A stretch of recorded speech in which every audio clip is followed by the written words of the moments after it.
So hip hop has had so many talented rappers over the years.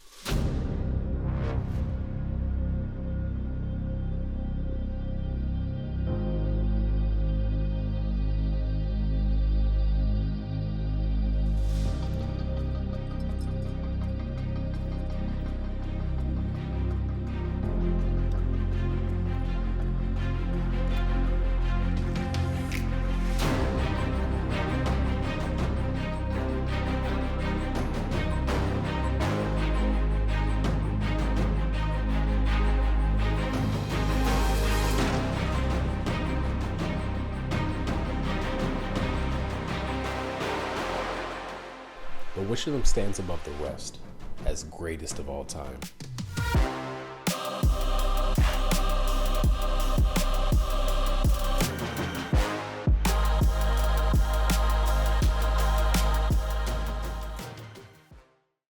Born Tracy Lauren Merrow in Newark, New Jersey, Ice-T had a much more difficult upbringing than most people have.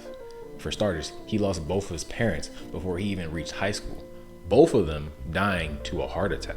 This is something that men and women dread up until their 40s, and he was dealing with this as a preteen. So it already seemed that he had a chip on his shoulder, and this gave him even more of a reason to be so determined to thrive and prosper in his life. Due to the unfortunate passing of both his mother and father, he ended up having to move in with his aunt in South Los Angeles, and this is where he first started gaining interest in any type of music. His older cousin would always listen to the local rock stations, and that's where he developed his interest in heavy metal. When Ice-T would reach high school, he would get into the readings of Iceberg Slim, who was a pimp turned writer. However that happens. He would read passages from these readings to his friends, and they love it. And a phrase that they would often say to him would end up sticking with him for the rest of his life. Whenever his friends wanted him to read a passage from one of Iceberg Slim's books, they would always say, "Yo, kick some of that iced tea." And T obviously being short for Tracy, but it was those last two words that really caught on and stuck with him. Ice-T. Nonetheless, things were not easy for Ice-T at this time. He was 17 and his girlfriend was pregnant. So he had to resort to stealing things and selling weed to get by, as he was now living on his own in an apartment. Once his daughter was born though, he made a big decision to join the army and was assigned to the 25th Infantry Division. It was during this time in the army where he actually found his love for hip hop. And he considers Sugar Hill Gang's song, The Rapper's Delight, as his biggest inspiration for why he started rapping on beats. Just after 2 years in the service though, he was honorably discharged due to the fact that he was a single father. And once he was back on the outside, he decided to become a DJ.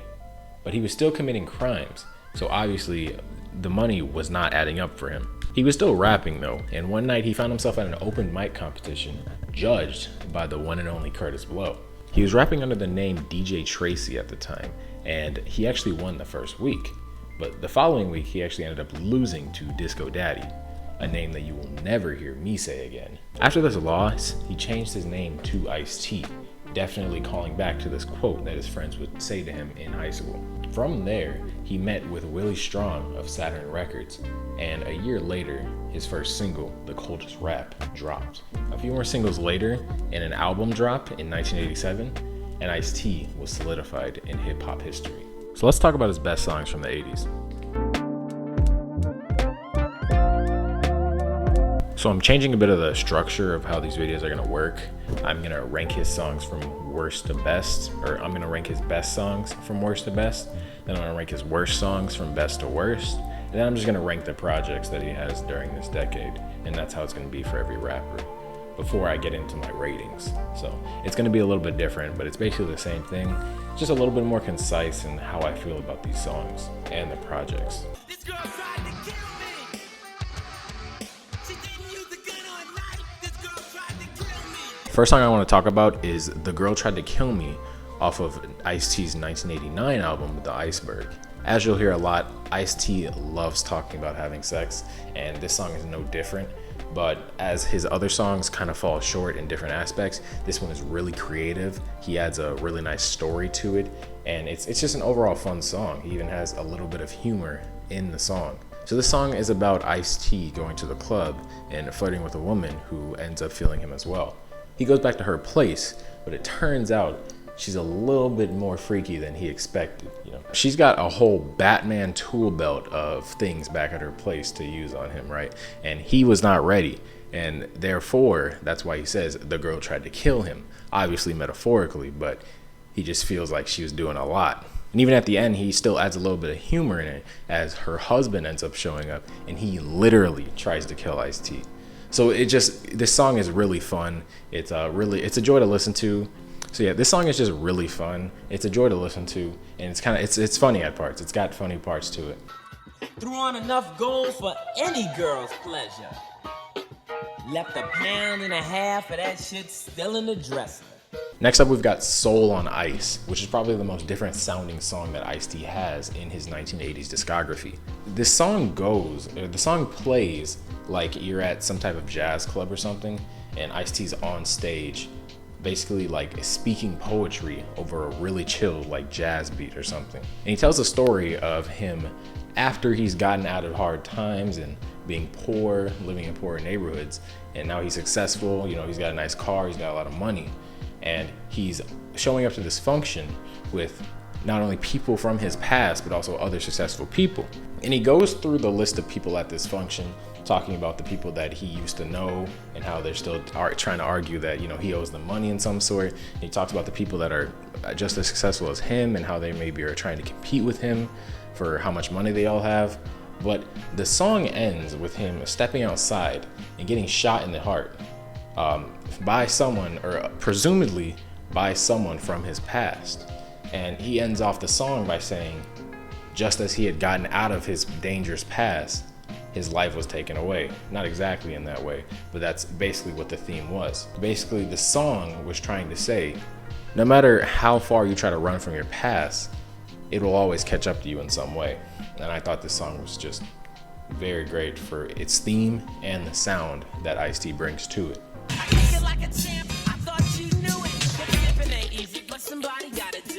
Next up is Somebody's Gotta Do It off of his first album, Rhyme Pays. And this is basically just a normal flexing song, but it's got a lot of character to it, and it brings a lot of heart to it. Basically, the whole theme around it is that, you know, there's a lot of things that come with being successful. You have to do a lot of managing of things, and, you know, it can get to some people, and it can be super stressful to them. But Ice-T's always like, well, somebody's gotta do it. Might as well be me. And then during every chorus, there's a little like skit playing in the background where maybe it's like Ice-T's manager who's talking to him and saying like, hey, you got this problem to deal with, what should we do? And he gives him an answer. One time he like mentions like Ronald Reagan. It was just a bunch of random stuff and a bunch of jokes regarding, you know, not only like current day events, but also just random stuff. It was really, it was very comedic, and that kind of adds to the heart that this song has. You might think I'm lying, but man, you're wrong. As I told you before, my word is bond. At number 6, we've got My Word Is Bond, which is also off the Iceberg. And this song surrounds Ice-T and some of his members from Rhyme Syndicate rapping about stories from their past. And at the end of each of their verses, they say, y'all might think I'm wrong, but my word is bond. And obviously these stories are lies, and the chorus actually plays into that, where someone's saying stop lying during the hook. And it's just funny because the stories continuously get crazier and crazier, but they keep on acting like it's true. And it's kind of just synonymous to how some people talk to their friends in real life, you know, to the point where some people might be trying to outshine others by making up crazy stories of what happened. It's a really creative song, and it's something I haven't heard before. Yo, you played yourself. At number 5 is another song from the Iceberg, You Played Yourself.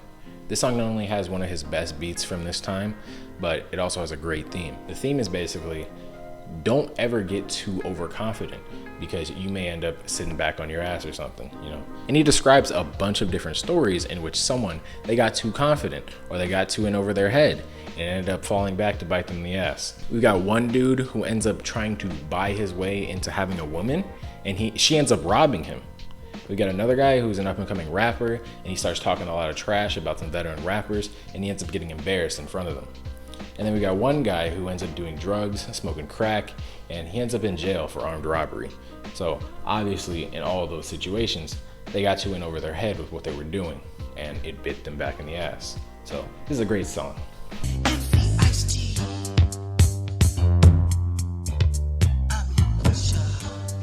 Number 4 is going to be I'm Your Pusher off of his 1988 album Power.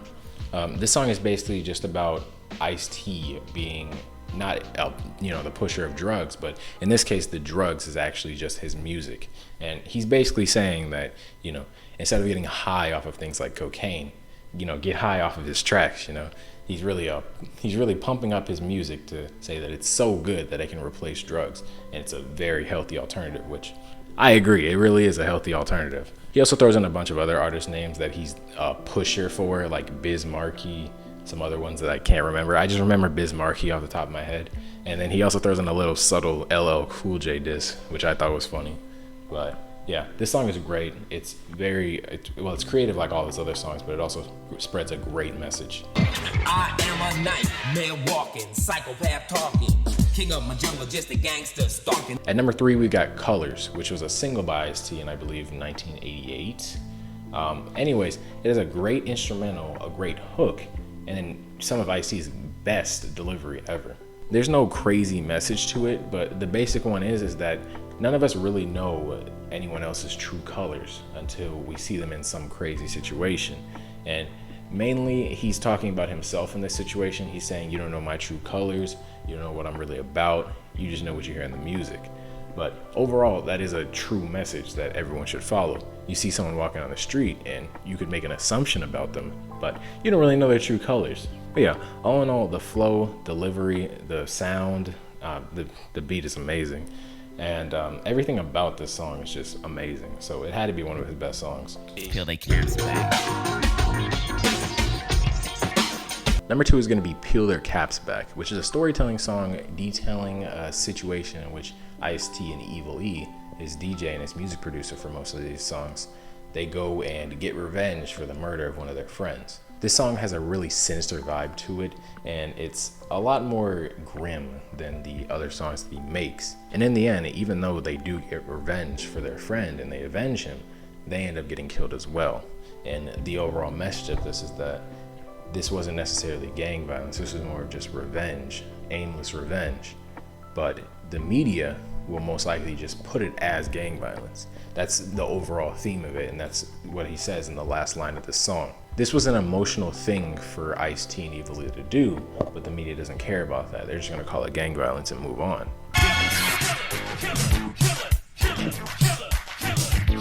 At number 1, we've got Killers, which is one of Ice-T's first singles that he dropped. This song is amazing. It's basically just a commentary on society as a whole and the people within it, and how we actually do breed the killers that walk throughout life with us. He has multiple stories that he talks about during the song that are all defined by one thing: society turned them into this. There's a man who goes to rob a liquor store to impress some woman on the street, and he ends up getting gunned down by the liquor store owner, and making that owner obviously a killer, but in self-defense. There's a veteran who ends up being homeless after being discharged, and due to the stress of the situation, he ends up buying a gun and gunning down people from a rooftop. And Ice-T makes a big point to point out who taught him how to shoot, as he was a veteran. He also talks about the politicians who spread propaganda about other politicians to keep their spot in whatever position of power they're in, and how this propaganda could lead to some dangerous thoughts towards these other politicians. All in all, he's trying to say that the way that society works right now is kind of fucked up, and it does breed some killers just due to the way we look at things.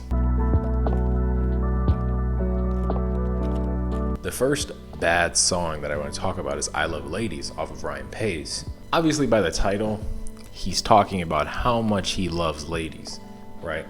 But the problem is when he gets very detailed and graphic with what he likes doing with these ladies.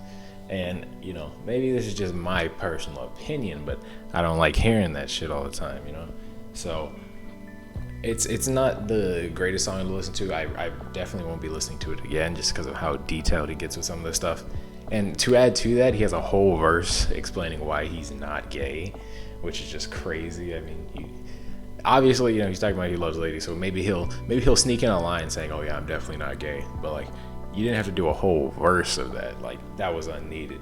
I've only got one more song to talk about, and this one I actually do think is like actually bad, and it's mainly because of the chorus. But there's another song about women. It's called Sex, and it's also off of Rhyme Pays. He talks a lot more about how much he loves having sex. He goes into detail a lot with the acts that he performs. And you know, that's just normal Ice-T shit for when he's talking about women. But the big thing that makes me not like the song and makes me think this is actually like his worst song is the fact that the chorus is just him yelling sex over and over and over again. And he doesn't even yell it in like a very catchy way. It's more annoying. It's really obnoxious. It doesn't really fit the beat as well as it probably should. So, and the amount of times that he says it gets annoying after a time.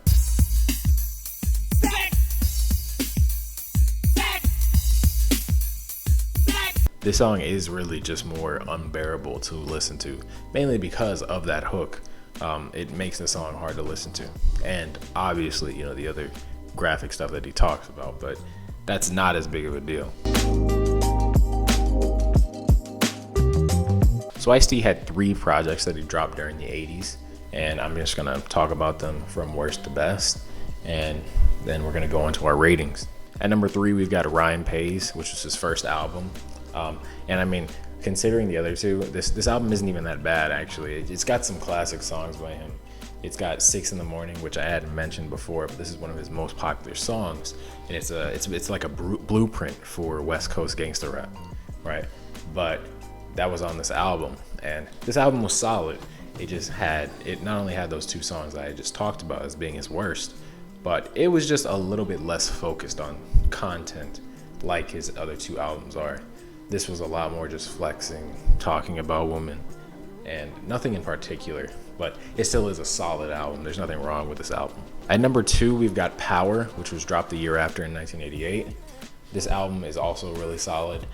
He actually taps a lot more into his storytelling and, you know, being more premise based in each one of his songs. And it just goes to show that he was improving every year. This album had I'm Your Pusher and Soul on Ice to end it off. And that just elevates the album to another level as well, since those are some of his best songs.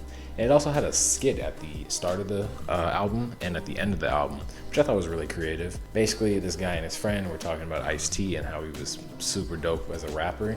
And then one of the friends was like, yo, I got that new Ice-T album, right? The other friend's like, yo, let me see that. And then they get into like a little tussle, and one of them ends up shooting the other, right? The guy, he's still alive, but he's like groaning in pain. And the other guy who now has the Ice-T album is like, I'll take you to the hospital in a second. Let me play this album though. And then the album starts. It was a clever little skit to show that, you know, his music is so good that people would rather listen to the album than take their friend to the hospital who just got shot. But, you know, whatever. Coming in number 1 is The Iceberg, which was dropped in 1989. This was definitely his most political album. He had a lot of songs talking about the politics of the world and the issues with some media as well. And I think this is just his most creative album as well, because every single song had its own premise. Even the ones that were similar in their political takes, they had their own premise. To add to that, he had some of his best songs, like You Played Yourself, Peel Their Caps Back, My Word Is Bond, just to name a few. And there were also a bunch of songs that were also really solid that I didn't add on there, like The Hunted Child, Freedom of Speech. And he had a whole song with the Rhyme Syndicate called What You Want to Do on This, which was also really nice. To add to that, he opened up the album with a little like skit, I guess, type of thing, where he had a man speak over like a speaker. And he was basically talking as if he was some type of dictator, right? And it seemed that this skit was basically shown in some type of dystopian society where martial law had been ordered and everyone was ordered to stay inside, and this man was giving out a bunch of orders on what people were basically being forced to do or else they'd get shot. And I'm thinking this is more of something that Ice-T was trying to warn us about, the listeners, if we don't keep an eye on what our politicians and what the government is doing. And that just really goes to show that Ice-T cares what he's putting out there, and he means everything that he says in this music. Now let's get into his attributes. We're starting with flow. Now Ice-T has a solid flow, but it's nothing too crazy. It is better than rappers like Kurtis Blow since they have a really simple flow. But Ice-T's flow isn't too crazy. It is a bit along the lines of the Beastie Boys. He does tend to pack multiple rhymes into one bar, which does make some of his lines hit even better. My homie got jacked, my mother's on crack, my sister can't work cause her arms show tracks. All in all, it's a pretty decent flow, so I'm gonna give it a 7 out of 10. Ice-T's delivery is pretty good, and he usually always fits the tone that he's going for his song. Usually he's energized, but on songs like Peel Their Caps Back, he adds in a very low and a little bit more monotone voice to fit that vibe. His normal energetic voice would not fit that sound at all, and it wouldn't help push the message that he's trying to push in that song. With that being said, there are some issues with his voice at times. For example, on the song Sex, as I said earlier, his hook is a little bit, well, not a little bit, it is pretty annoying, right? That's because he puts a little bit too much energy into it, and his voice ends up sounding wacky over that hook. And it's annoying. I can't really stand listening to that song simply because he sounds too wacky on that song. And that translates over to a few more songs as well that I haven't noted, but it can be a problem for him if he doesn't check his voice on some of those songs. He's gonna get a 7.5 for delivery. Almost every song by Ice-T has a completely different premise, and that helps him sound so versatile. As I was listening through his songs, I kept on wondering, what would the next song be about? Because once I started realizing that every single song was different in its own way, I was really excited to listen to every single song. And it really helps that he does a lot of storytelling, because it allows him to put characters in different situations to the point where the rap about that character in that situation is so different from anything else. The fact that every single rap that he does has a different premise takes the cake for me. He's gonna get a 10 out of 10 for versatility. Ice-T has 3 main things that he talks about in his songs. He's either talking about how much he hates the government, how much he hates drugs, or how much he loves a woman. These 3 things are great on their own, and even outside of these 3 topics, he also makes sure that each song has a specific premise that it follows. Just looking at My Word is Bond or What You Want to Do. Those 2 songs are great, and they don't fall under either of those 3 topics, and they're still solid. So I'm gonna give them a 9 out of 10 for content. So Ice-T's production is kind of hit or miss, honestly. And half of the time, the beats, they're just all right. Sometimes they're boring, but when they're good, they're really good. Unfortunately, it seems like a lot of his beats are really similar, which makes them boring. Even if they do sound nice, they still are similar, so it's kind of hard to appreciate them as much. It's funny because early in his career, he was rapping over techno hip-hop beats, and I thought these beats would follow him into his albums. But I'm guessing Eazy-E, who made most of his beats, didn't come in until he was dropping albums, because those techno hip-hop beats never showed up again outside of those singles early in his career. He's gonna get a 7 out of 10 for production. Ice-T was a pioneer in West Coast gangsta rap, and even though most of his songs aren't even about that, he basically dropped Rhyme Pays before NWA dropped Straight Outta Compton. So he kind of walked so NWA could run in some weird way. To add to that, each song that he wrote was on its individually unique and specific under some premise, which is really creative, and it's not something I've really seen. He's gonna get a 10 out of 10 for originality. Now, Ice-T doesn't do any calls to action in his songs, but one thing he does make you do is think. He talks a lot about the government being corrupt and how the media pushes propaganda onto us.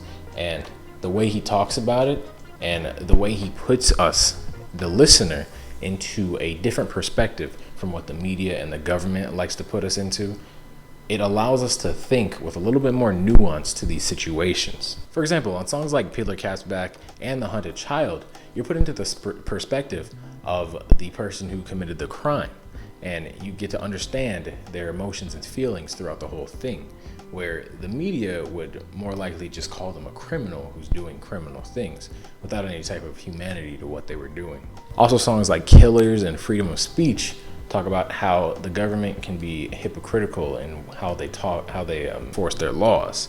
So he does make you think a lot about the government and the media as a whole. So in that case, I'm gonna give him an 8.5 out of 10 for compulsion. When it comes down to it, Ice-T was a popular rapper. Both Rhyme Pays and The Iceberg were gold, and Power got platinum. But unfortunately, it seems like a lot of people now are really only gonna know him for his role on Law & Order SVU. And it's really unfortunate because his rapping is really nice and he's got some really entertaining songs. But most people seem to only know him from SVU, or they just don't think about his rapping time. They think of him as more of an actor than a rapper. And when you look at other rappers who have made the turn to acting, like Ice Cube, there's still a decent, distinction from him rapping to him acting. People look at Ice Cube and they usually might even think of him as more of a rapper than an actor.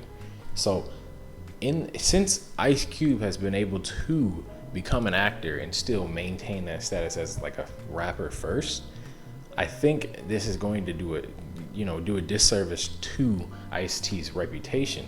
The fact that more people are going to know him for being on SVU.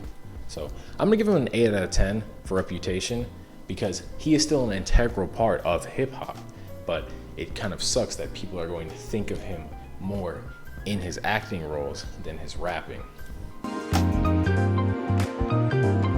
Adding all that up, Ice-T is going to get an 8.38 out of 10 overall, which is going to put him right in between Kurtis Blow and the Beastie Boys. So obviously, I think he's pretty solid. I don't think he's as, memorable as Kurtis Blow. Obviously most people are remembering him as an actor, but he's still a really good rapper. And all three of these guys have been really solid. They're all been enjoyable. There really hasn't been any disappointments yet. Obviously, we're only 3 in, but still, the 80s are holding it together. The next contestant's up. Let's see if they can beat Kurtis Blow.